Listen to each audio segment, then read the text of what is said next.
Colonial Williamsburg. Yeah. And we finished a little tour, and now we went through a maze. And what happened in there? So we were going down though, but we didn't know where to go, and we got a little bit lost. So we stayed on the ground because the guys told us. What did he say? And also, we go through there, but we didn't know where to go. But Quinn showed us where to go. Nice. So there's shells on the ground because it was cheaper than. And they have it Mommy, there's a really all this over was the With South, and Thomas Jefferson and George Washington actually stood on the same floor we stood in. I also learned something that they actually had a bed in here, not on the top floor, because when heat rises, so they didn't want it to be hot at night or in the morning when they're sleeping, and also because if an ill person came and they couldn't walk up the stairs, they could stay in that bedroom. And yeah, just a really cool house. That is so beautiful. I want mine. And now, as long as I keep that spinning, I'll use one hand to control where the twist goes. I'll use one hand to control how much fiber is between my fingers, and when I let go, that twist travels up and turns into yarn. It's a pretty simple and straightforward process. So much so that in the 18th century, this would probably be kids' work. We're going to take kids as young as 4 years old. I'm taking pieces of yarn and going under and over like that. That means if I send it across 36.6 inches, which is how wide this is, and then I beat that beater bar, instead of going in a straight line now, it has to go over and under every time. Fabric shrinks when you make it. There's nothing I can do to prevent that.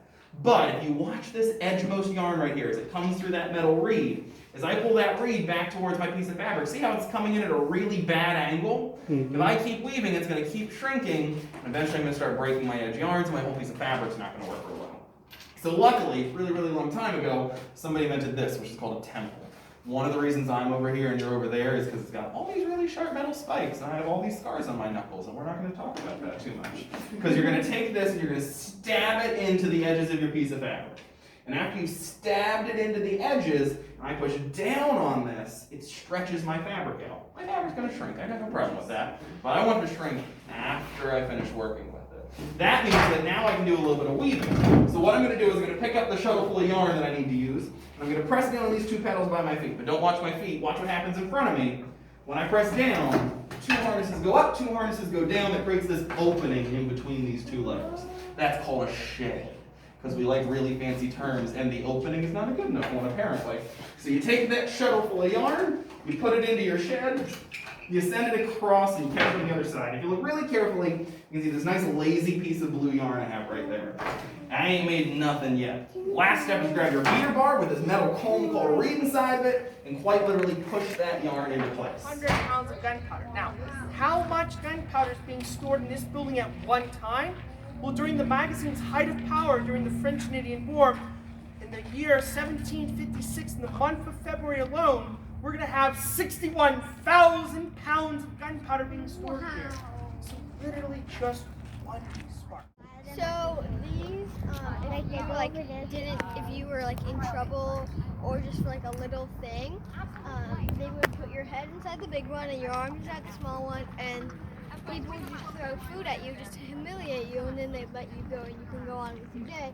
But it was just really humiliating back then, so it was really bad. I think they take cannons. I'm not sure if this one was for kids. On this document, thought it was an interesting document, thought she could talk about it, so she asked us to reproduce it. We did, and it has indeed turned out to be a very important document for us. It was published by the women of Philadelphia, and what they were trying to do was set up committees throughout the 13 territories in the year of 1780. And this is going to talk about how to set up the committees. From the West Country into Virginia and get the same leather out of them because you've changed everything on them. You know, the mineral and alkalinity content of the water, what the animals are eating, the tannin contents in the barks you're using, even weather patterns, relative humidity, how everything changes over the season. No one likes to watch us doing only that work. So we only have hammer work being done. But the difficulty is the filing work is much slower than the hammer work. So if you spend all day hammering, well, then you get this giant pile of file work that you can never quite get rid of.